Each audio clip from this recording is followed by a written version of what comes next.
మనకి రెండు రాజధానులు హైదరాబాదు విజయవాడ రెండు రాజధానులు కూడా ఊహించినట్టు ఇంతకుముందు ఎప్పుడు ఊహించలేదు. విజయవాడ అయితే అసలు ఈ ఫోటోలు అవి చూస్తుంటే కళ్ళమని నీళ్ళు వస్తున్నాయి.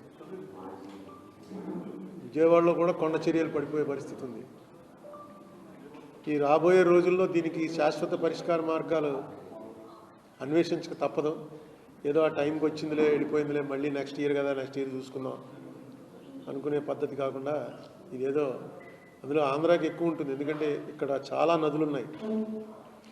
కృష్ణానదికి ఇలా వస్తుందో నేను అనుకోలేదండి ఎప్పుడు. ఎందుకంటే కృష్ణానదికి పైన అంతా బ్యారేజీలు ఆనకట్లు ప్రాజెక్టులు. మన గోదావరికి అయితే ధవళేశ్వరంకిను శ్రీరామ్ సాగర్ ప్రాజెక్టుకి మధ్యలో ఇంకేమీ లేదు. కృష్ణానదికి కూడా అంత ఫ్లో వచ్చేస్తుంది. 2009లో వచ్చింది, మళ్ళీ ఇదే రావటం చూడండి. ఇంక ఇవి రెగ్యులర్ అవుతాయన్నది సైంటిస్టులు ఎప్పటి నుంచో చెప్తున్నారు. ఓజోన్ లేయర్ ఏదో దెబ్బతింటోంది, దానివల్ల గ్లోబల్ వార్మింగ్ పెరుగుతుంది, శీతాకాలంలో ఎండలు భరించలేము, వేసవికాలంలోనే వరదలు వచ్చేస్తాయి. ఇవి ఇంకా 100 ఏళ్ళు పడుతుంది 70-80 ఏళ్ళు పడుతుంది అనుకున్నాం, కానీ ఎర్లీ అయిపోయింది. ఎనీవే దాంట్లో బాధపడ్డ వాళ్ళకి బాధపడుతున్న వాళ్ళకి వెంటనే ఉపశమన చర్యలు అందిస్తున్న వారికి అందరికీ కూడా మనం మోరల్గా సపోర్ట్గా ఉంటాం తప్ప అంతకన్నా చేయగలిగింది ఏం లేదు. ఇలాంటి పరిస్థితుల్లో ఈవేళ రాజశేఖర రెడ్డి గారి వర్ధంతి రోజున ఈ ప్రెస్ మీటు పిలవలసి వచ్చింది. మీరందరూ వరద ఏరియాలు కవర్ చేస్తూ ఉన్నారు, తెలుసు, నేను చూస్తున్నాను టీవీలో. అయినా పిలవలసినటువంటి అవసరం ఎందుకు వచ్చిందంటే చంద్రబాబు నాయుడు గారు మొన్న చేసినటువంటి ఒక పని, అంటే చంద్రబాబు నాయుడు గారి ప్రభుత్వం నేను ఊహించలేదు. ఎందుకంటే మనకు తెలుసు జగన్మోహన్ రెడ్డి కానీ మిగతా పరిపాలకులు కానీ వాళ్ళు ప్రవర్తించే తీరు వేరు. చంద్రబాబు నాయుడు గారు సీనియర్ మోస్టు. ఆయన ఎవరికైనా ఉపకారం చేద్దామన్నా ఏదైనా తప్పు చేద్దామన్నా చట్టానికి దొరకకుండా చాలా పకడ్బందీగా చేసేటువంటి మనిషి ఆయన. అందుకే ఈవేళ ఆయన ఎలక్షన్ ఎఫిడవిట్ 900 కోట్ల రూపాయలు చూపించాడు ఆయన ఆస్తులు మొన్న 24 ఎలక్షన్ ఎఫిడవిట్. అంతకుముందు మన సెంట్రల్ జైలు దగ్గర ఆయన భార్య వచ్చి మేము 2 పైసలు షేర్ అమ్మితే 400 కోట్లు వస్తుందని చెప్పింది. అంటే పైసా 200 కోట్లు అనమాట. వాళ్ళ ఆస్తులు 20,000 కోట్లు అని చెప్పి ఆవిడ స్వయంగా చెప్పింది ఇక్కడ వచ్చి. ఈయన వైటే 900 కోట్లు అంటే ఆన్ రికార్డ్ ఏ ఆస్తులు ఉన్నాయో ఆస్తుల బుక్ వాల్యూలు ప్రకటిస్తే 900 కోట్లు వచ్చింది. కానీ చంద్రబాబు నాయుడు మీద ఇదిగో ఈ ఎలిగేషను అని ఎవరు కూడా పకడ్బందీగా ఎలిగేషన్ పెట్టలేకపోయారు.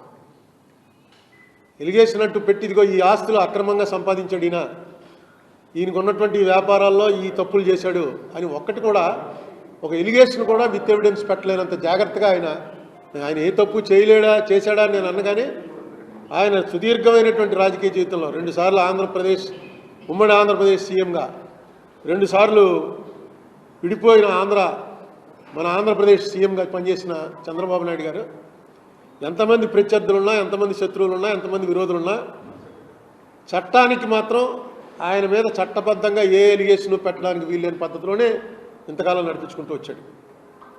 అనేకం వెతికారు, ఇందులో ఏమైనా దొరుకుతాడా అందులో ఏమైనా దొరుకుతాడా అని. కానీ చట్టబద్ధంగా ఆరోపణ చేయలేని పరిస్థితిలోనే ఆయన ఉన్నాడు. కానీ ఈవేళ ఆయన మార్గదర్శితోటి ఆయనకున్నటువంటి సంబంధాల మీద ముసుగు తీసేశాడు.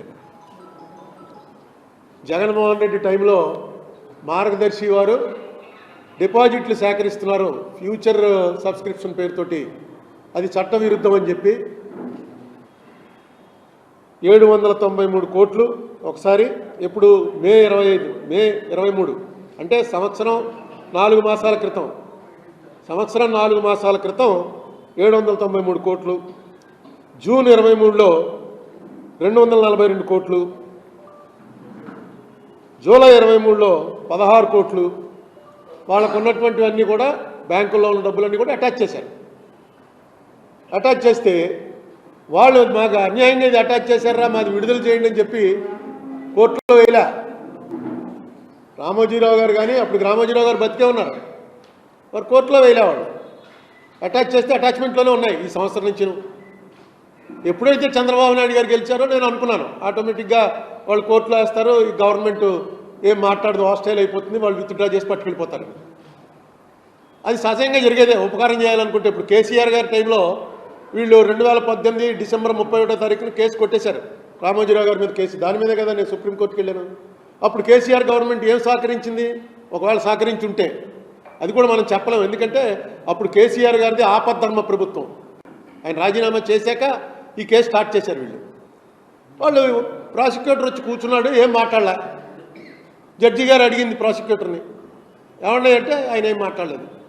కాబట్టి వీళ్ళ వాదన ప్రకారం కేసు కొట్టేస్తున్నాను.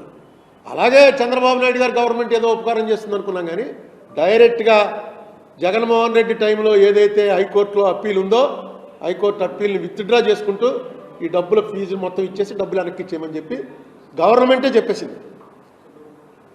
అంటే ఇంకా మేము అధికారంలో రాగానే నిన్ను కాపాడతాం అన్నదానికి అర్థం ఏంటంటే డైరెక్ట్గా కేసే లేకుండా చేస్తామని. ఇది ఓపెన్గా ఇది చంద్రబాబు నాయుడు గారు నేను అనుకోవటం చంద్రబాబు నాయుడు గారి హిస్టరీలో ఇంత ఓపెన్గా చేసినటువంటి తప్పు ఇది. ఎందుకంటే ఖచ్చితంగా ఫ్యూచర్ సబ్స్క్రిప్షన్స్ అనేవి తీసుకుంటే ఎలా తీసుకోవాలన్నది రిజర్వ్ బ్యాంక్ గైడ్లైన్స్లో ఉన్నాయి. రిజర్వ్ బ్యాంక్ గైడ్లైన్స్లో యాక్చువల్ చిట్ ఫండ్ యాక్ట్లో ఉన్నదాన్ని సరే మార్గదర్శి చిట్ ఫండ్ వాళ్ళు ఓపెన్గా చెప్పేస్తారు, మేము ఈ చిట్ ఫండ్ యాక్ట్ ఫాలో అవ్వం, మేము కంపెనీ యాక్ట్ ప్రకారం మా వ్యాపారం నడుపుతున్నాం, చిట్ ఫండ్ యాక్ట్ మాకు వర్తించదు, ఏపీ చిట్ ఫండ్ యాక్ట్కి మాకు సంబంధం లేదు అని డైరెక్ట్గా వాళ్ళు చెప్పినటువంటివన్నీ రికార్డులు, వాళ్ళు చెప్తుండగా తీసిన వీడియోలు కూడా నా దగ్గర ఉన్నాయి. నేను అన్ని రైట్ టు ఇన్ఫర్మేషన్ కింద తెప్పించుకున్నాను. అది ఎప్పుడో అవసరం వచ్చినప్పుడు చూపించవచ్చు. అది కాదు ఇష్యూ. ఈ ఫ్యూచర్ సబ్స్క్రిప్షన్కి సంబంధించి క్లియర్గా యాక్ట్లో ఉంది, all consolidated payments of future subscriptions by a foreman shall be deposited by him in an approved bank mentioned in the chit agreement before the date of the succeeding instalment and the amount so deposited shall not be withdrawn except for payment for future subscriptions. నీ మీద నమ్మకం లేదు నాకు. మొన్న last time చెప్పాను కదా, నీ చీటీ పాడుకున్నావు, ₹1,00,000 చీటీ పాడుకుంటావు, 60,000కి పాడుకున్నావు. పాడుకుంటే నీకు 60,000 ఇవ్వాలి, కానీ నువ్వు అప్పటి వరకు కట్టింది 30,000 ఉంది. నీ 30,000 నీకు ఇస్తారు, మిగతా 30,000 నువ్వు ఫ్యూచర్ సబ్స్క్రిప్షన్ మా దగ్గర ఉంచుకుంటున్నావు అంటారు. ఉంచుకోవచ్చు, కానీ అది ఎక్కడ పెట్టాలి? ఒక బ్యాంకులో పెట్టాలి. బ్యాంకులో పెట్టి నువ్వు ఏ నెల అయితే కట్టలేదో ఆ నెల ఇమ్మీడియట్గా ఆ డబ్బు దీంట్లో ట్రాన్స్ఫర్ చేయాలి. వీళ్ళు ఏం చేస్తున్నారు? ఆ డబ్బు అంతా తీసుకెళ్ళి వాళ్ళ అకౌంట్లో పెట్టుకుంటున్నారు, వాళ్ళు వాడుకుంటున్నారు. అది పైపెచ్చి దానికి 2 to 5% వడ్డీ కూడా ఇస్తున్నారు. సంవత్సరం అయితే ఎంత, 2 సంవత్సరాలు అయితే ఎంత అని వడ్డీ క్లియర్గా రాసిస్తున్నారు. పైన ఉండేటువంటి డిపాజిట్ అనేది తీశారంతే, ఫ్యూచర్ సబ్స్క్రిప్షన్ అని పెట్టారు. పెట్టకూడదు అని యాక్ట్లో క్లియర్గా ఉంది. క్లియర్గా యాక్ట్లో ఉన్నప్పుడు వాళ్ళు పెట్టారని వీళ్ళు ఆరోపణ చేశారు. చిట్ ఫండ్ కంపెనీ మళ్ళీ ఆర్బీఐ పర్వ్యూలోకి వస్తుంది. మరి చంద్రబాబు నాయుడు గారు ఎందుకు ఇది చేశారో, రేపు 11వ తారీఖున నాది వాయిదా వస్తుంది మార్గదర్శి ఫైనాన్షియర్స్ది. ఇప్పటి వరకు 4 వాయిదాలు అయ్యాయి. 4 వాయిదాల్లో ఆంధ్రప్రదేశ్ గవర్నమెంట్ తరఫున అడ్వకేట్లు వచ్చి మాకు ఏం ఇన్స్ట్రక్షన్స్ లేవంటున్నారు, వాయిదా అడుగుతున్నారు. మొన్న క్లియర్గా చెప్పేశారు జడ్జి గారు, 11వ తారీఖు ఆఖరి వాయిదా, ఆ వాయిదా కరెక్ట్గా రండి అని, ప్రిపేర్ అయ్యి రండి అని. అక్కడ కూడా ఎలాంటిది ఏదో చేయబోతున్నారు నాకు అర్థమవుతుంది. ఎందుకంటే ఇంత ఓపెన్గా చేయని అవసరం లేదు. వాళ్ళకి సాయం చేయాలనుకున్నా నేను, మీరు మిమ్మల్ని ఎవరైనా తీసుకెళ్ళి పోలీస్ స్టేషన్లో పెడితే నేను పోలీసులకు ఫోన్ చేసి మా వాళ్ళని లోపల పెట్టేసాట కొంచెం చూడవా అని చెప్పడం వేరు, పోలీస్ స్టేషన్ మీదకి వచ్చి ధర్నా చేయటం వేరు. ఇది రెండో టైపు. ప్రభుత్వంలో ఉన్న చంద్రబాబు నాయుడు గారు ముఖ్యమంత్రి ఇంత అనుభవజ్ఞుడు. పోనీ ఏదో జగన్మోహన్ రెడ్డి లాంటి వాడు తెలియదండి, అతనికి ఏం తెలుసండి, ఫస్ట్ టైం సీఎం అయ్యాడు, ఏదో చేస్తున్నాడు, అంతకుముందు మినిస్టర్ చేశాడా, అంతకుముందు ఎక్కడైనా గవర్నమెంట్లో ఉన్నాడా అనుకోవటానికి చంద్రబాబు నాయుడు గారికి తెలుసున్నంత ఈ ఫైనాన్స్. ఎందుకంటే ఆయన విజనరీ, ఆయనే చెప్తూ ఉంటాడు, ఆయన విజనరీ, ఏమి రాబోతుందో చూసి చూడగలిగినటువంటి శక్తి ఉంది. కానీ ఇక్కడ ఆయన ఫెయిల్ అయ్యాడు. ఆయనకి చరిత్రలో ఇది పెద్ద మచ్చ అవ్వబోతోంది. ఎందుకంటే 4 సార్లు ముఖ్యమంత్రి, మీ రికార్డు ఎవ్వడం బ్రేక్ చేయలేడు.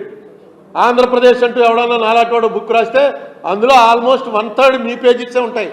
మీరు చేసిన మంచి, మీరు చేసిన చెడు, మీరు తెచ్చుకున్నటువంటి ఫాలోయింగ్, మీరు తెచ్చుకున్నటువంటి వ్యతిరేకత. అటువంటిది ఇంత ఓపెన్గా ఎందుకు చేశారో ఆయన నాకు అర్థం అలా, ఎందుకు చేయవలసి వచ్చిందో. జీవో ఇచ్చి డైరెక్ట్గా డబ్బులు రిలీజ్ చేసేయండి అని మీ యొక్క అభిమానాన్ని ప్రకటించుకోవడానికి మీరు చేసినటువంటి పని మాత్రం కరెక్ట్ కాదు. ఎందుకంటే ఈ కేసు ఆగదు ఇక్కడ, ఇది గ్యారంటీగా ముందుకెళ్తుంది. నేను కాకపోతే ఎవడోడు పట్టుకుంటాడు, పట్టుకుని దీన్ని ముందుకు తీసుకెళ్తాడు. ఇప్పుడు మిమ్మల్ని కూడా పార్టీ చేసేటువంటి పరిస్థితి వచ్చింది. ఇంత పూర్వం అయితే మార్గదర్శి వ్యతిరేకంగానే వెళ్ళాలి. నేను వెళ్ళాను మార్గదర్శి వ్యతిరేకంగా, అక్కడ కేసీఆర్ని పార్టీ చేయలే నేను. మార్గదర్శి వాళ్ళనే పార్టీ చేశాను. కేసీఆర్ని ఇంప్లీట్ చేయమని అడిగాను, ఆంధ్రప్రదేశ్ గవర్నమెంట్ని ఇంప్లీట్ చేయమని అడిగాను. వాళ్ళని కూడా విచారించి వాళ్ళు ఏం చెప్తున్నారో విని తీర్పు ఇవ్వండి అని అడిగాను. నా ప్రేయరు. ఈవేళ అలా ఉండదు, మీరిద్దరూ కలిసి తప్పు చేశారని వస్తుంది. ఖచ్చితంగా ఇది తప్పే అని ఆల్రెడీ రిజర్వ్ బ్యాంకు నేను వేసినటువంటి కేసులో ఎఫిడేవిటే వేసింది తెలంగాణ కోర్టులో. రిజర్వ్ బ్యాంకు మొత్తం మీరు ఒక్కసారి రిజర్వ్ బ్యాంక్ యాక్ట్ చూసినట్టయితే ఫ్యూచర్ సబ్స్క్రిప్షన్స్ అనేవి ఏం చేయొచ్చు. ఫ్యూచర్ సబ్స్క్రిప్షన్స్ అంటే మేమన్నీ తీసుకుని నేను వ్యాపారం చేసుకుంటే కుదరదు. అసలు చిట్ ఫండ్ కంపెనీ వాళ్ళు వేరే వ్యాపారం చేయకూడదు. అది ఫండమెంటల్ యాక్ట్ 1982 ప్రకారం చిట్ ఫండ్ వ్యాపారం ఎందుకు పెట్టారా మాట? చిట్ ఫండ్లో ప్రజల దగ్గర తీసుకున్న డబ్బుతోటి నేను ఏదైనా రిస్క్ వ్యాపారంలోకి దిగాను అనుకోండి, అది పోతే డబ్బులు పోతాయి. అందుకని చిట్ ఫండ్ కంపెనీ వాడు వేరే వ్యాపారం చేయకూడదన్నారు. వీళ్ళు ఓపెన్గా ఏమేమి వ్యాపారాలు ఇలా చిట్ ఫండ్ కంపెనీకి ఉన్నాయో అన్నీ రిజిస్టార్ ఆఫ్ చిట్స్కి ఇస్తున్నారు, వీళ్ళకి ఇస్తున్నారు, కంపెనీస్కి, రిజిస్టార్ ఆఫ్ కంపెనీస్కి. ఈ జరిగింది మాత్రం చాలా. ఇప్పుడు వీళ్ళ దగ్గర ఎప్పుడు చూసినా ఏ సంవత్సరం బ్యాలెన్స్ షీట్లో చూసినా కనీసం 300 కోట్ల రూపాయలు ఉంటాయి వీళ్ళ దగ్గర మార్గదర్శి అకౌంట్స్లో. ఏంటంటే ఫ్యూచర్ సబ్స్క్రిప్షన్స్ కింద వసూలు చేసిన డబ్బు. ఇంకా విచిత్రం ఏంటంటే వాళ్ళ దీని ప్రకారం లాస్ వస్తూ ఉంటుంది. లాస్ చూపిస్తారు, 50 కోట్లు లాస్ వచ్చింది అని. పైన మాత్రం సర్ప్లస్ ఫండ్స్ 400 కోట్లు ఉంటాయి. సర్ప్లస్ ఫండ్స్ వేరు, ప్రాఫిట్ లాస్ వేరు. అంత సర్ప్లస్ ఉన్నప్పుడు లాస్ ఎలా వచ్చింది అంటే అది ఫ్యూచర్ సబ్స్క్రిప్షన్స్. మొత్తం నాకు గుర్తొస్తుంది, 2006లో రామోజీరావు గారు ఆయన ఈటీవీ స్క్రీన్ మీదకి వచ్చి చెప్పాడు, నా ఆర్థిక మూలాలు దెబ్బతీయడానికి రాజశేఖర రెడ్డి పని చేయిస్తున్నాడు అరుణ్ కుమార్ చేత అని. నేను అనుకోలే. ఆర్థిక మూలాలంటే మొత్తం ఆయనకు ఉన్నటువంటి ఎంటైర్ ఎక్వైర్ చేసుకున్న అసెట్స్, ఆయన సామ్రాజ్యం మొత్తం ఈ ఫైనాన్స్ ప్రజల దగ్గర నుంచి ఏదైతే డబ్బు తీసుకుంటున్నాడో ఆ డబ్బు మీదే ఆయన రిస్క్ చేసి ఇవన్నీ చేశాడు. అందుకే ఆయన చిట్ ఫండ్ కంపెనీ కూడా యాక్చువల్గా ఇక్కడ చిట్ ఫండ్ కంపెనీ సంవత్సరం పాటు మూసేశారు. ఆంధ్రప్రదేశ్లో జగన్మోహన్ రెడ్డి ఉన్నప్పుడు సంవత్సరంన్నర మొత్తం మూసేశారు. మూసేసిన ఒక్క కస్టమర్ కూడా పోలా. ఎందుకంటే ఆ కస్టమర్లందరూ కూడా హైదరాబాద్కో, దిల్సుఖ్ నగర్ బ్రాంచ్కో, బషీర్బాగ్ బ్రాంచ్కో వీళ్ళందరూ అక్కడికి ట్రాన్స్ఫర్ అయిపోయారు. అసలు చిట్ ఫండ్ కంపెనీ అనే దాని డెఫినిషనే మార్చేశారు. ఇది ఖచ్చితంగా చాలా పెద్ద కేసు అవుతుంది. నేను ఎప్పటి నుంచో చెప్తున్నాను, కేసులా అవుతుంది, కేస్ స్టడీ అవుతుంది. ఏ రకంగా చట్టాలను అడ్డం పెట్టుకుని చట్టవిరుద్ధమైన కార్యక్రమాలు చేయొచ్చు అన్న దాంట్లో ఇది ఎక్స్పర్టైజ్. కానీ ఇందులో చంద్రబాబు నాయుడు గారు డైరెక్ట్గా వచ్చి పార్టీగా మారతారని ఈ ఉపకారం చేయటం ద్వారా ఆయన, నా ఉద్దేశంలో ఆయనకున్నటువంటి పరిణితికి తగ్గట్టుగా ఆయన బిహేవ్ చేయలేదు. ఓకే, ఆ కేసు నాకు తెలుసు, ఎలాగా గవర్నమెంట్ అపోజ్ చేయదు. చంద్రబాబు నాయుడు గారు రాగానే తెలుసు నాకు, గవర్నమెంట్ అపోజ్ చేయదు, వాళ్ళు విత్డ్రా చేస్తే డబ్బు పట్టుకెళ్ళిపోతారు, ఏ గ్యారంటీయో చూపిస్తారు, విత్డ్రా చేసి పట్టుకెళ్ళిపోతారు. కానీ ఇచ్చేయండి డబ్బు వెనక్కని చెప్పి ఈయనే ఒక జీవో ఇది చేసి విత్డ్రా అయిపోతున్నాం మేము అనడం మాత్రం నేను ఊహించలేదు. అది చెప్దామని మిమ్మల్ని వేళ పిలిచాను. రేపు 11వ తారీఖు ఉంది. ఖచ్చితంగా అందులో చంద్రబాబు నాయుడు గారు కానీ, రేవంత్ రెడ్డి గారు కానీ రేపు 11వ తారీఖు వాళ్ళు ప్రభుత్వం ఏం ఎఫిడవిట్ చేస్తుందో అది రిజర్వ్ బ్యాంకు చెప్పిన దాన్ని సపోర్ట్ చేస్తేనే వేయాలి. ఎందుకంటే ఇద్దరు పెద్ద సీఎంలు, వాళ్ళు ఇద్దరు కూడా రామోజీరావు గారికి ఇష్టమై ఉండొచ్చు. ఒక మనిషి రామోజీరావు గారికి ఇష్టమై ఉండడం ఏమి తప్పేం కాదు. రామోజీరావు గారి వల్ల అనేక ఉపకారాలు పొంది ఉండొచ్చు. కానీ చట్టం, ధర్మం అని వచ్చేటప్పటికి మీరు ఇటేపు ఉంటేనే మీ పేరు నిలబడుతుంది. లేకపోతే మాత్రం ఈయన ఉపకారం చేసిన వాళ్ళకి ప్రత్యుపకారం చేయడం కోసం మొత్తం చట్టాలన్నీ కూడా తొంగలో తొక్కేస్తాడు, ఏం పట్టించుకోడు అన్నది మంచి పేరు మాత్రం కాదు. ఎందుకంటే మీది చరిత్రలో ఉంటారు మీరు. చాలామంది ముఖ్యమంత్రులు వస్తుంటారు, పోతుంటారు. 4 సార్లు ముఖ్యమంత్రి చేసిన వాడు ఎవడో లేడు. మీ రికార్డు ఎవడో బద్దలు కొట్టలేడు. మీరు ఇటువంటి పనులు చేసేటప్పుడు కొద్దిగా ఆలోచించి చేయండి.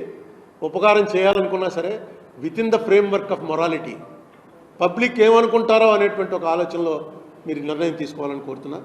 అంతకుమించి చంద్రబాబు నాయుడు గారి స్టేటస్లో మనిషికి నేను ఎందుకంటే ఈ కేసులో ఇన్వాల్వ్డ్ కాబట్టి, నా వాయిదా 11వ తారీఖు వస్తుంది కాబట్టి ఈవేళ ప్రెస్ మీట్ పెట్టి, ఎందుకంటే వాళ్ళతోటి నేను మాట్లాడేంత లెవెల్లో మనిషిని కాదు. నేను ఈ టైంలో ఏదైనా లెటర్ రాద్దాం అనుకున్నాను. లెటర్ రాసినా అది పెద్ద వాళ్ళ దగ్గరికి వెళ్ళేంత టైం వాళ్ళకు ఉండదు. ఇద్దరు అక్కడేమో ఆయన హైడ్రాలో పడి ఉన్నాడు, ఈయనేమో ఇక్కడ వాటర్ దెబ్బకి ఈయన రోజు చూస్తున్నాం కదా, ఈయన వెళ్ళి డైరెక్ట్గా మొత్తం విలేజెస్ ఎక్కడెక్కడ మునిగిపోయారు ఆ ప్రాంతాలన్నీ తిరుగుతున్నాడు ఈయన. ఈ పరిస్థితుల్లో నేను ఏదో లెటర్ రాయటం, ఆ లెటర్ వాళ్ళు చూడలేదు అనుకోవటం ఇవన్నీ ఎందుకని చెప్పి మీ ద్వారా అయితే ఖచ్చితంగా వాళ్ళకి అందుతుందని నా నమ్మకం. చూద్దాం ఏం జరుగుతుందో. రేపు 11వ తారీఖున వాళ్ళు ఏం వేస్తారో ఏదో చూద్దాం.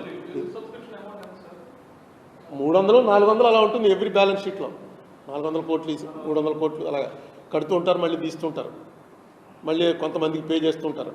ఇది అసలు పెద్ద ఇదేంటంటే ఇందులోనూ మొన్న ఇక్కడ రాజమండ్రిలోనే ఒక ఆయన ఒక ఎఫిడేవిట్ ఇచ్చాడు. ఆ ఎఫిడేవిట్ చూశాను నేను. ఆయన చెప్పాడు, నేను మార్గదర్శి చిట్ ఫండ్స్లో దాచుకుంటాను, 1 కోటి రూపాయలు ఉంది ఇప్పుడు, దానికి ట్యాక్స్ ఉండదు, ఎందుకంటే వాళ్ళే వచ్చి నా దగ్గర అగ్రికల్చరిస్ట్గా తీసుకెళ్తారు, నేను రిటైర్డ్ ఇంజనీర్ని, నాకు పెన్షన్ వస్తుంది, నా కూతుర్లు అమెరికాలో ఉన్నారు, వాళ్ళు అక్కడి నుంచి డబ్బు పంపిస్తారు నాకు, ఆ డబ్బు కూడా నా పేరులో డిపాజిట్ చేస్తాను. నేను ఎందుకు ఇన్నేళ్ల నుంచి ఇందులోనే డిపాజిట్ చేస్తానంటే ఈ డబ్బుకి ఏ రకమైనటువంటి ఇబ్బందులు లేవు, లిటిగేషన్ లేవు, అన్ని వాళ్ళే ఇంటికి వచ్చి నా దగ్గర సంతకం పెట్టించుకుంటారు, ఇన్కమ్ ట్యాక్స్ రిటర్న్స్ కూడా వాళ్ళే వేస్తారు, నాకు ఈ వయసులో నాకు హ్యాపీగా ఉంది, అందుకని ఇంట్రెస్ట్ తక్కువైనా సరే ఇక్కడే వేసుకుంటున్నాను అని డైరెక్ట్గా ఎఫిడేవిట్ ఇచ్చాడు. ఇది మామూలు పరిభాష మీలో నేను చేస్తే మనీ లాండరింగ్ ఇది. ఎందుకంటే ఆ డబ్బుకి అకౌంట్ చూపించాలి, ఆ డబ్బు చెక్కు రూపంలో ఇవ్వాలి, వేరే వాళ్ళ డబ్బు మీరు వేయటానికి లేదు. దీనికని రూల్స్ పెట్టారు కొన్ని. మాకు రూల్స్ వర్తించమండి, మమ్మల్ని అడిగాడు, మీకు ఎవరన్నా మీకు కంప్లైంట్ ఇచ్చారా మా మీద అంటే కంప్లైంట్ ఎందుకు ఇస్తారు? ఆ డబ్బులన్నీ కూడా అన్అకౌంటెడ్ మనీ. ఇవాళ వీళ్ళ దగ్గర తిరుగుతున్నటువంటి మొత్తం డబ్బులో అట్లీస్ట్ 70% అది అమౌంట్. లేకపోతే చిట్ ఫండ్ కంపెనీ మీకు ఎవడన్నా ఒకరిని చూపించండి, మార్గదర్శి చిట్స్లో చేరి చీటీ పాడుకుని నేను వ్యాపారం చేశానండి అని ఎవరన్నా చూపించండి. ఇప్పుడు చిట్ ఫండ్ కంపెనీ రాజమండ్రిలో 30-40 ఉన్నాయి. అందులో చేరతారు, వ్యాపారం తీసుకుంటారు, మళ్ళీ కడుతూ ఉంటారు, వాళ్ళు మళ్ళీ కట్టకపోతే వాళ్ళు ఆస్తులు రాయించుకుంటూ ఉంటారు, రకరకాలు జరుగుతుంటాయి. మార్గదర్శి చిట్ ఫండ్స్లో 10%, 12% కూడా ఉండరు అనుకుంటున్నాను. 1 కోటి రూపాయల చీట్లు ఉన్నవాళ్ళే దాదాపుగా ఒక 500-600 మంది ఉన్నారు. 1 కోటి రూపాయల చీట్లో జాయిన్ అవ్వడం అంటే చీటీ పాడుకుందామని కాదు, ఆ డబ్బు సేఫ్. బ్యాంకులో వేస్తే ట్యాక్స్ వాడు పట్టుకుంటాడు, వీళ్ళ దగ్గర వేస్తే సేఫ్, ఇంక దాని జోలికి ఎవడో వెళ్ళడం. అలా చేసుకుంటూ వస్తున్నారు. ఇది యాక్చువల్గా నేను ప్రూవ్ చేయబోతున్నాను. నా కేసులో చేయొచ్చు, రేపు ఆర్గ్యుమెంట్లో ఇదే చెప్పబోతా. నా దగ్గర మొత్తం ఎంటైర్ స్టాటిస్టిక్స్ ఉన్నాయి.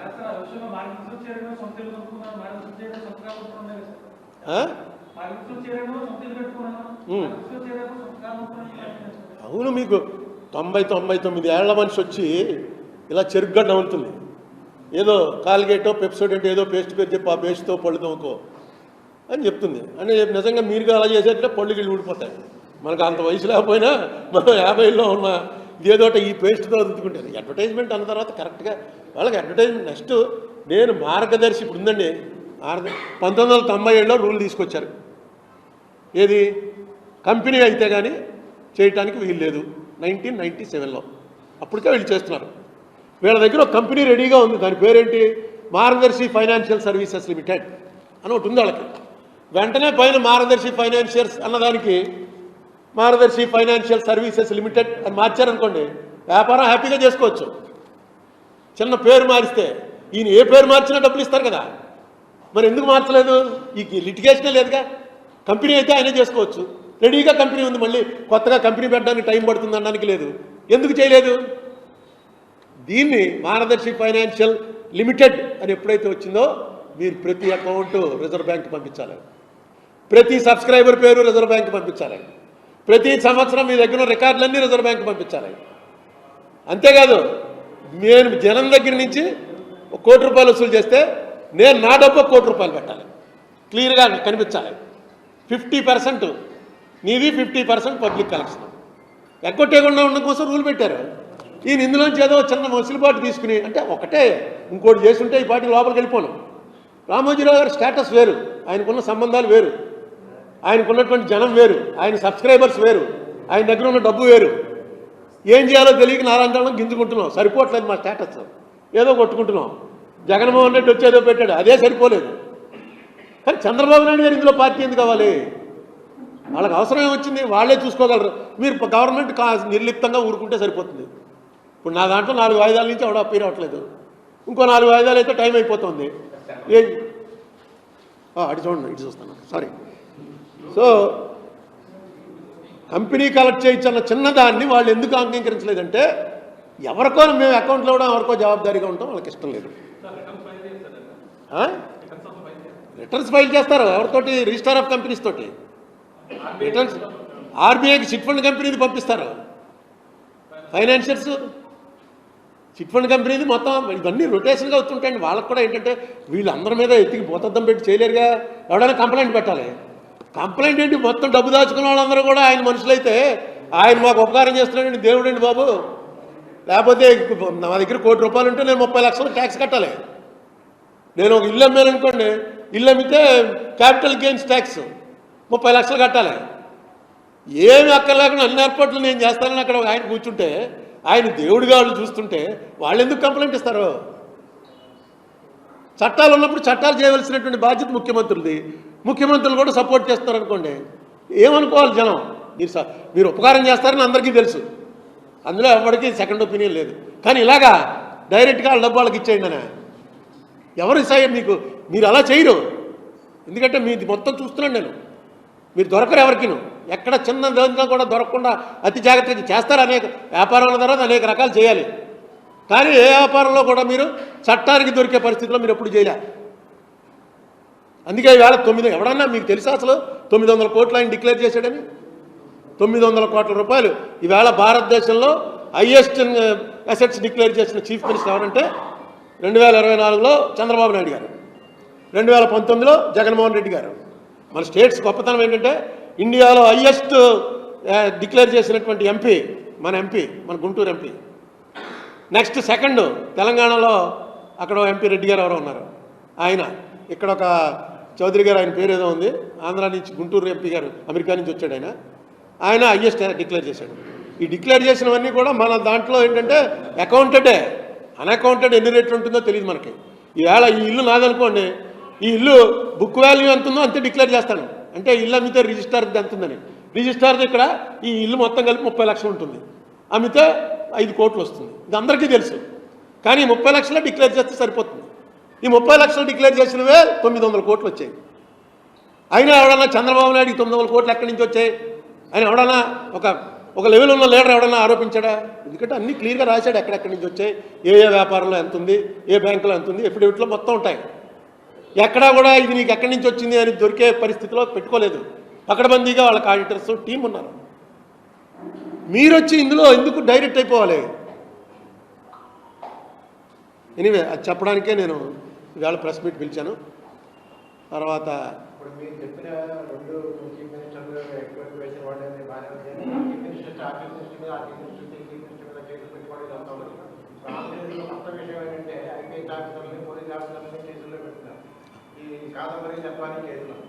ఎవరు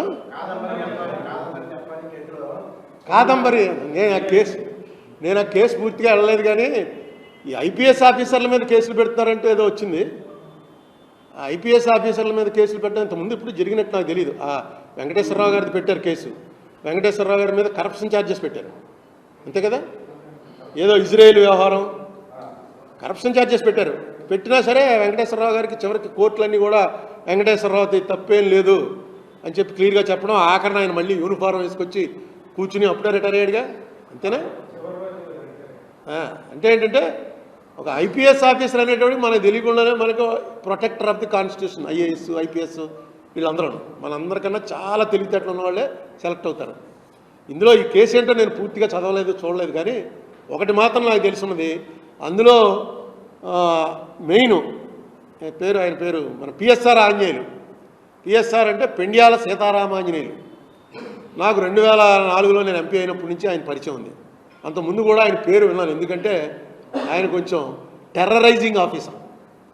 ఆయన ఎక్కడ వెళ్ళి ఎస్పీగా ఉన్నాడో అక్కడ రౌడీయిజము, ఈ చిల్లర దొంగతనాలు, ఈ పేకాట్లు, అప్పటికేం రూల్ లేకపోయినా సరే ఏ జిల్లాకి వెళ్తే ఆ జిల్లాలో ఆంజనేయులు వచ్చాడరా అని భయపడే పరిస్థితిలోనే ఉండేది. చంద్రబాబు నాయుడు టైంలో కూడా చాలా మంచి పొజిషన్లు చేశాడు. గుంటూరు ఎస్పీ చేశాడు, సిటీలో కూడా డీసీపీఓ ఏసీపీ ఏదో అంటారు, పెద్ద మంచి మెయిన్ రేంజ్లో చేశాడు. అతని కరప్షన్ ఛార్జెస్ నేను ఎప్పుడు వినలే అతని మీద.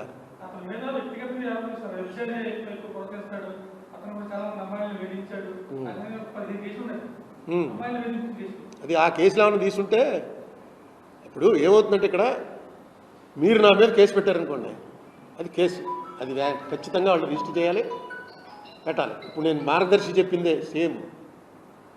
వాళ్ళు కాగితం పెట్టుకున్న డబ్బాలు పట్టుకుపోవటం వేరు, ఈయన డబ్బు ఇచ్చేయటం వేరు. ఇప్పుడు ఇక్కడ ఏం చేస్తున్నారు, గవర్నమెంట్ ఎవరైతే కేసులు పెట్టారో ఆ కేసులు పెట్టిన ఎస్పీల మీద ఆ కేసులు పెట్టడానికి వెనక నుంచి ఈ ఇంటెలిజెన్స్ అంటే జగన్మోహన్ రెడ్డే, వెంకటేశ్వరరావు అంటే చంద్రబాబు నాయుడే, చాలా కావాల్సిన వాళ్ళనే తెచ్చిపెట్టుకుంటారు. అక్కడ ఇంటెలిజెన్స్ వాళ్ళతో అన్ని రకాలుగానే చర్చించి పెట్టుకుంటారు. ఇతని మీద పెట్టారు. ఇతను నాకు ఎలా తెలుసు అంటే మన రాజమండ్రి వాళ్ళు చల్లా వాళ్ళ జంజాల గారు ఉన్నాడు సినిమా డైరెక్టర్, ఆయన వియ్యంకుడు. రాజమండ్రి మా చల్లా భద్రయ్య గారు ఉన్నాడు, చల్లా భద్రయ్య గారికి బావగారు అవుతాడు, చెల్లెలు మొగుడైన జంజాల గారు. వీళ్ళంతా మొన్న వాళ్ళ పెళ్ళికి వెళ్ళాను, అన్నింటికి వెళ్ళాను, మాకు బాగా దగ్గర వాళ్ళు వీళ్ళంతాను. ఈయన మీద నేను కరప్షన్ ఛార్జెస్ వినలేదు. ఈయన వైఫ్ ఈయనకన్నా 10 రెట్లు ఎక్కువ ఆదాయం ఆవిడకి. ఆవిడ నేను ఎంపీ అయ్యాకే మన ఇంటర్నేషనల్ బిజినెస్ స్కూల్ హైదరాబాద్ ఉంది కదా, అందులో చదువుకుని 2006లో బయటకు వచ్చి, అంతకుముందు ఏదో హెచ్ఆర్లో డిగ్రీలు ఉన్నాయి, అందులోకి వెళ్ళడం ఏంటంటేనే పెద్ద స్టేటస్. అందులోకి వెళ్ళింది, చదువుకుని వచ్చింది. ప్రస్తుతం ఈ ఇండియాలో ఉన్నటువంటి టాప్ కంపెనీస్ అన్నిటికీ కూడా ఆవిడ హెచ్ఆర్ సెలక్షన్ బయట నుంచే చేస్తుంది అనుకుంటాను. వాళ్ళు ఈయన ఉద్యోగం లేకపోయినా సరే వెరీ వెల్ ఆఫ్, బాగా డబ్బులు ఉన్నవాళ్ళే. ఈయన ఉద్యోగం చేశాడు, ఓకే, ఎలిగేషన్స్ వచ్చాయి, ఎలిగేషన్స్ వస్తే జరుగుతుంది కోర్టు. గవర్నమెంట్ ఇంట్రెస్ట్ తీసుకుంటుంది. అతనికి దగ్గరగా పనిచేసి ఎవడెవడైతే జగన్మోహన్ రెడ్డికి దగ్గరగా పనిచేశారో వాళ్ళందరినీ కొడదాం అని ఇప్పుడు ప్రభుత్వం, ఈయనకి దగ్గరగా పనిచేసిన వాళ్ళందరినీ కొడదామని జగన్మోహన్ రెడ్డి ప్రభుత్వం. దీనివల్ల ఏమవుతుందంటే రేపు ఐపీఎస్ ఆఫీసర్లు ఎవడో మీ మాట వినడం.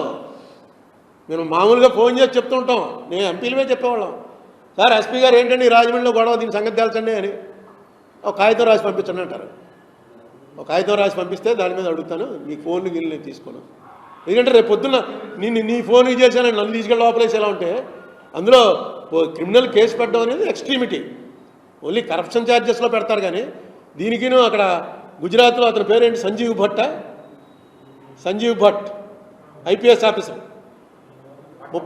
భట్ అనే ఐపీఎస్ ఆఫీసరు గుజరాత్ అల్లర్లు జరుగుతున్నప్పుడు యాక్చువల్గా మోడీకి తెలిసి కూడా, ముఖ్యమంత్రికి తెలిసి కూడా ఆ ప్రాణాలు కాపాడడానికి ఆయన ఆర్డర్ ఇవ్వలేదు, ఆ మీటింగ్లో నేను కూడా ఉన్నాను అని చెప్పి కోర్టు ముందు చెప్పాడు ఒక ఐపీఎస్ ఆఫీసర్. ప్రస్తుతం ఆయన 10 ఏళ్ళ నుంచో 15 ఏళ్ళ నుంచి జైల్లో ఉన్నాడు. అతని మీద ఏం కేసు పెట్టాడు తెలుసా? అతని ఫస్ట్ పోస్టింగ్ ఏఎస్పీగా ఉండగా ఒక లాకప్ డెత్ జరిగిందిట. ఆ లాకప్ డెత్ ఇతని వల్లే జరిగిందని తీసుకెళ్ళి లోపలేశారు. అంటే అధికారం చూపించటం. అతను ఇప్పటికీ జైల్లోనే ఉన్నాడు. హైకోర్టు కొట్టేసింది, సుప్రీంకోర్టు అన్నీ కూడా కొట్టేసాయి. అతనిదే తప్పు, లోపలికి వెళ్ళిపోని అందరికీ తెలుసు. గుజరాత్లో మొత్తం చిన్న పిల్లాడిని అడిగితే చెప్తాడు. కానీ తప్పలేదు, అతను తీసుకెళ్ళి లోపలేశారు.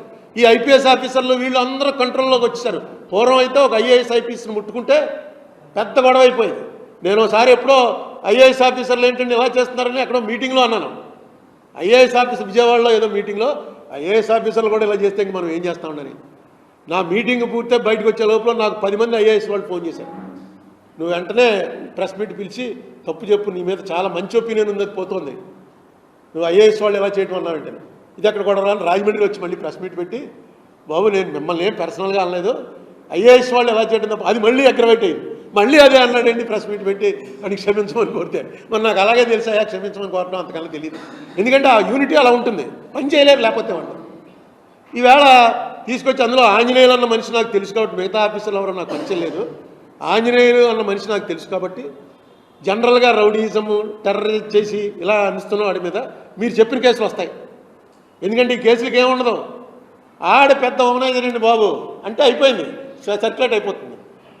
అంతేగా ఎక్కడ ఓమనైజరు, ఏ ఓమన్ దగ్గరికి వెళ్ళాడు, నువ్వు చూసావా, భూతద్దం పెట్టావా, ఇది ఎవడో చెప్పలేడు. అనేకం ఉన్నాయి, 100 కేసులు ఉన్నాయి. అయినా తీసుకెళ్ళి ఇంటెలిజెన్స్ దాంట్లో ఎందుకు పెట్టుకున్నారు? అదేది బార్డర్ సెక్యూరిటీ ఫోర్స్లో అనుకుంటాను, బీఎస్ఎఫ్లో డీజీగా పనిచేశాడు. Top most rank. అంత టాప్ మోస్ట్ ర్యాంకులకి వెళ్ళేటప్పుడు ఇవన్నీ చూస్తారు. ఇవి ఎప్పుడైతే ఇవన్నీ మామూలే అని అనుకుంటారో అప్పుడు ఇప్పుడు చంద్రబాబు నాయుడు మీద నేను చెప్పాను 900 కోట్లు, ఇవన్నీ జనం చూడలేదా, మామూలేనండి ఎవడు సంపాదించుకోవట్లేదు అంటారు, ఓటేస్తారు. అలాగే ఇతని మీద ఇన్ని వచ్చే ఆరోపణలు ఇవన్నీ మామూలండి. ఏమైనా కరప్షన్ ఎలిగేషన్స్ ఉన్నాయా, ఎవడన్నా చంపేశాడా, ఎవడన్నా కాల్ చేసిన ఎలిగేషన్ ఉందా, ఇవి చూస్తారు. ఇతని మీద ఎలిగేషన్ ఏంటంటే ఆ ఎలిగేషన్ పెట్టిన అతను కూడా వాళ్ళ ఫాదర్ నాకు బాగా తెలుసు, జిల్లా పరిషత్ చైర్మన్ చేశాడు, కుక్కల నాగేశ్వరరావు. జిల్లా పరిషత్ చైర్మన్ వాళ్ళది పెద్ద ఫ్యామిలీ, మంచి రిప్యుటేషన్ ఉన్న ఫ్యామిలీ, డబ్బులు ఉన్నాయి, ఆస్తులు ఉన్నవాళ్ళు. జిల్లా పరిషత్ చైర్మన్ చేశాడు. రాజశేఖర రెడ్డి గారికి బాగా క్లోజ్గానే ఉండేవాడు. అతను కారుమూరి నాగేశ్వరరావు, ఇద్దరు నాగేశ్వరరావులు. మన వెస్ట్ గోదావరి నాగేశ్వరరావే అక్కడ తణుకు, ఇద్దరు కూడా క్లోజ్గా ఉన్నారు. అతను కొడుకుట మొన్న టీవీలో చూశాను, వచ్చి అతను చెప్తున్నాడు. ఇవి చాలా ఈ మధ్య ఏమవుతుందో తెలుసా, నాకు తెలిసిన వాళ్ళు కూడా బుక్ అయిపోతున్నారు. మధ్య ఏమవుతుంది, ఒక అమ్మాయి వస్తుంది, మీకు పడుతుంది వీడియో, ఆ అమ్మాయి మీతో మాట్లాడటం మొదలెడుతుంది. అమ్మాయిని చూస్తే చాలా బాగుంటుంది, డబ్బుల విషయం అది ఏముండదు, నిన్ను నేను ఫేస్బుక్లో చూసి లవ్ చూశాను, నిన్ను అలా చేశాను అని క్లోజ్ అయ్యి జాగ్రత్తగా ఓ రోజు ఆ బట్టలు పెట్టడం మొదలెడుతుంది. దీనికి క్రైమ్ ఆర్టికల్ అని చెప్పి అమెజాన్లో ఉంది, అంత చూడండి, చాలా ఇంట్రెస్టింగ్గా చేశాడు. ఇది ఎలా చేస్తారు మొత్తం అవతలండి, సాఫ్ట్వేర్ అండి ఎలా చేస్తారు మొత్తం అంతా కూడా ఒక గంట సేపు ఉంది, 1:45 నిమిషాలు చూడండి. క్రైమ్ ఆర్టికల్ అంటే ఇప్పుడు జరుగుతున్న కరెంట్ ఈవెంట్స్ మీద ఒకటి పెడుతూ ఉంటారు వారం 10 రోజులకు ఒకసారి, వెబ్ సిరీస్. అందులో చూపించాడు ఎలా చేస్తారు. ఎందుకంటే మనకి ఏది వాట్సాప్ అంటే ఎన్క్రిప్టెడ్. వాట్సాప్లో మనం ఆడుకుంది ఎవరు వినటానికి లేదు, వాట్సాప్లో మనం చేసింది ఎవరు వినటానికి లేదు. ఎలా చేస్తారు వాళ్ళు? వాట్సాప్లోనే వస్తారు. వాట్సాప్లో వచ్చి ఎలా చేస్తారు? ఎలా వాట్సాప్లోనే పట్టుకుంటారు, దాన్ని రికార్డ్ చేస్తారు. ఎలా చేస్తారా ఇదని చెప్పి అనుకుంటే ఆ ఆర్టికల్ చూసిన తర్వాత నాకు అర్థమైంది. క్రైమ్ ఆర్టికల్లో దానికి ఒక పెద్ద నెట్వర్క్, దానికి పెద్ద జనం, దానికి పనిచేసేవాళ్ళు, ఏదో పెద్ద ఇండియా పాకిస్తాన్ ఎతికే పరిస్థితి ఉంటుంది కదా, వాళ్ళ రహస్యాలు మన రహస్యాలు వాళ్ళు, ఆ లెవెల్లో పెద్ద ఆఫీసు, జనం పెట్టి టక్ కొడుతుంటారు. రోజుకి 10 మందిని కొడతారు, 10 మందిలో ఒకడు దొరుకుతాడు. ఆ ఒకడు దొరికిన వాడిని బ్యాక్గ్రౌండ్ చూసుకుంటారు, వీడు పడిపోతాడరా అంటే అక్కడి నుంచి బ్లాక్మెయిల్ స్టార్ట్ చేస్తారు. Honey trap, exactly. పూర్వం హనీ ట్రాప్ ఎక్కువగా గూఢచారి దాంట్లో చేసేవారు. పురుషులు ఎవరైనా సరే స్త్రీ మీద ఉన్నటువంటి ఆ ఆసక్తి ఏదైతే ఉందో అది లేదు నాకు అని అవడాలంటే వాడికి తేడా ఉన్నట్లు లెక్క.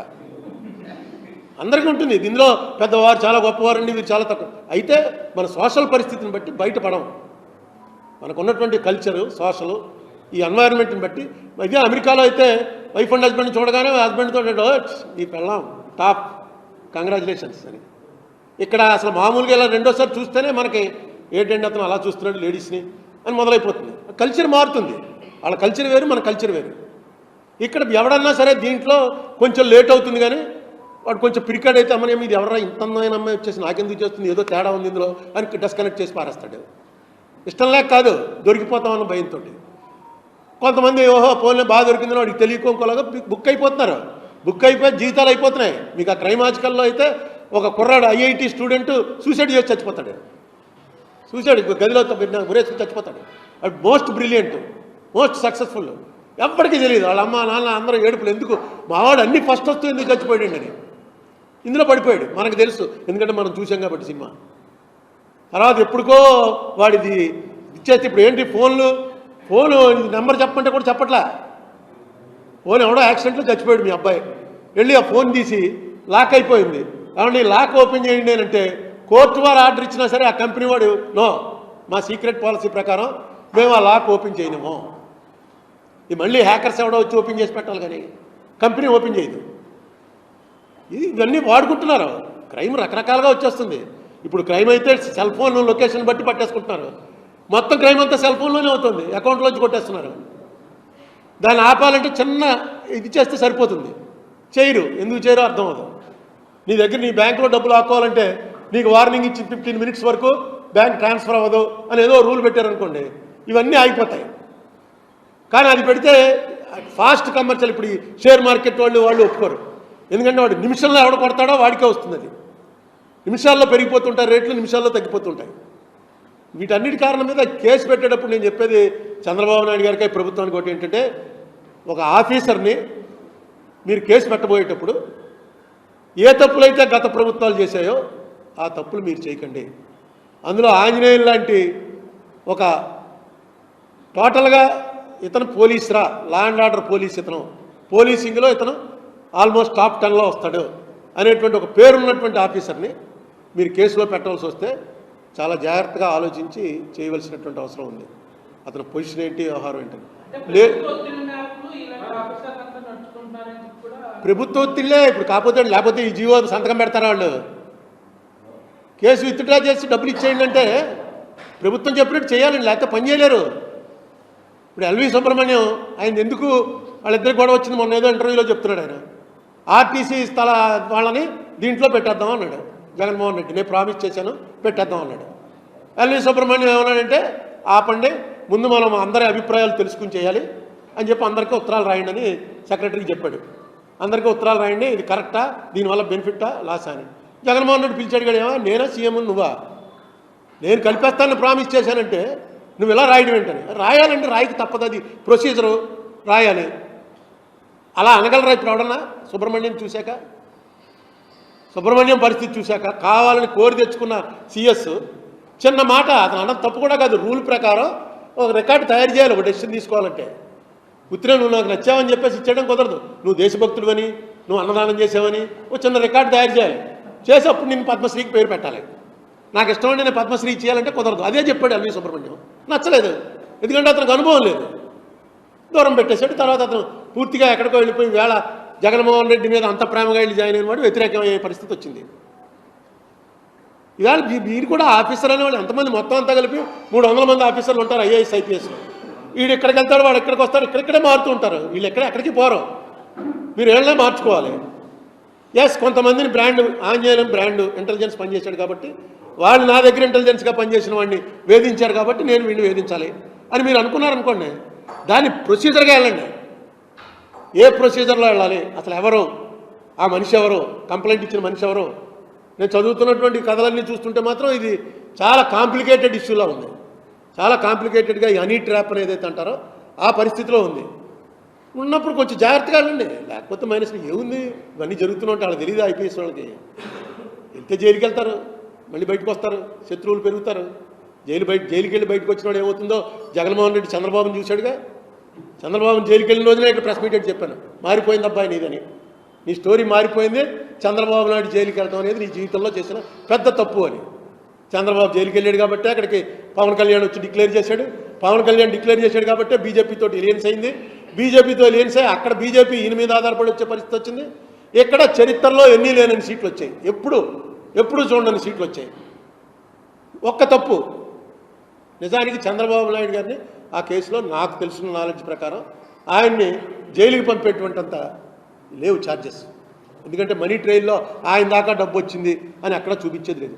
అందుకే నేను సిబిఐకి అప్పచెప్పండి అన్నాను. ఇక నన్ను మామూలు జైలుకి వచ్చి చూసి ప్రతి వాళ్ళల్లో బూతులు తిట్టిపోయారు. ఇప్పుడు మనకు అందులో ఏంటంటే పెద్ద వాళ్ళందరూ ఇప్పుడు చాలా పెద్ద మంత్రులు అది అయిపోయారు, వాళ్ళందరూ నన్ను బూతులు తిట్టిపోయారు. ఆ వీడియోలు అప్పుడప్పుడు చూసుకుని నవ్వుకుంటూ ఉంటాను. ఇంత పెద్దవాడు కూడా మన మీద ఇంత టైం స్పేర్ చేశాడు రా, ఈవేళ మనకి అపాయింట్మెంట్ దొరకదు వీడిది, కానీ మన కోసం 15 నిమిషాలు వాడు మాట్లాడాడు, పావు గంట 25 నిమిషాలు, అరగంట తిట్టిపోయారు. ఇవాళ ఏమైంది, వాళ్ళే అధికారంలోకి వచ్చారు, జైలుకి వెళ్ళిన వాళ్ళే. ఏదైనా రిపర్కషన్స్ ఏంటి అని ఊహించగలిగిన వాడు సక్సెస్ఫుల్ లీడర్ అవుతాడు. ఆ ఊహ ఉండదు. మీకు ఒకటే ఉదాహరణ, మీకు మహాభారతం అందరూ చూశారు కదా, అందరూ చదివారు. కర్ణుడు ఉన్నాడు అందులో. కర్ణుడికి ఇంద్రుడు ఒక శక్తి ఇచ్చాడు. ఇచ్చి ఏంటంటే ఇలాగ కోసి ఇచ్చేసేటప్పటికి ఇంద్రుడికి కళ్ళు తిరిగాయి. ఇంద్రుడికి నిజానికి కర్ణుడు ఓడిపోవాలనే ఉంది, కానీ ఆ కర్ణుడు చేసిన పని చూశాక కళ్ళు తిరిగి ఏం కావాలని ఆయన నీకు అన్నాడు. నాకు ఒక శక్తి, ఒక మనిషి ఉన్నాడు, వాడిని చంపడం కోసం నాకు ఒక శక్తి కావాలని. ఎవడా మనిషి? అందరికీ తెలుసు, అర్జునుడిని చంపడం కోసం శక్తి అడిగాడు.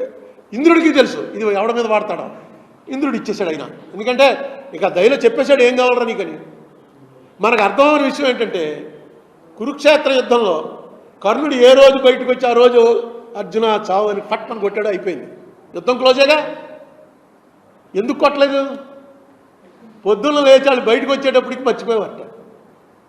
యుద్ధంలో రాత్రి అంతా అనుకునేవారు కూర్చుని, ఒక రోజు అయిపోయింది, ఏంటి కర్ణ ఇది, రేపు పొద్దున్న లేవగానే ఫస్ట్ ముందు అర్జునుడు ఎక్కడున్నాడో చూసి పట్టణం కొట్టే అయిపోయింది యుద్ధం అని. నాకు నిన్న జ్ఞాపకమే రాలేదు, రేపు కొట్టేస్తాను ఉండండి అని. మొన్నటి పొద్దున సాయంత్రం అయ్యేటప్పటికి మళ్ళీ ఇదే పరిస్థితి. ఎందుకు మర్చిపోయేవారంటే ఇప్పుడు ముఖ్యమంత్రులు, మంత్రులు, అధికారంలో ఉన్నవాళ్ళు, అంతకుముందు జగన్ టైంలో అధికారంలో ఉన్నవాళ్ళు ఎందుకు మర్చిపోయేవారు? కాలమహిమ, మనం మళ్ళీ సెకండ్ అయిపోతాంరా, మనం మళ్ళీ అపోజిషన్లోకి వెళ్ళిపోతాం, వాళ్ళు రూలింగ్కి వస్తారు, ఇదంతా జరుగుతూ వచ్చింది అనేది ప్రతి ఒక్కడికి తెలుసు. కానీ పనులు చేస్తున్నప్పుడు అది జ్ఞాపకం రాదు, రాకుండా ఎరక్కపోతూ ఉంటుంది. ఇదే జరుగుతుంది. నేను మొత్తం అందరు రాజకీయాల్లోకి వచ్చే వాళ్ళందరినీ ఒకటే కోరుతాను, మహాభారతం చదవండి. మొత్తం ఇప్పుడు రాజకీయం అంతా అప్పుడు ఉంది. నేను కూడా చదవాలా, నేను కూడా వీళ్ళు పాండవులు కౌరవులు కురుక్షేత్రం క్లోజ్ అయిపోవడంతో అయిపోయింది అనుకుంటాం. తర్వాతే ఉంది అసలు కథ అంతాను. ఆ తర్వాతే అన్నీ రాసుకుని వచ్చారు, ఎలా ఎప్పుడెప్పుడు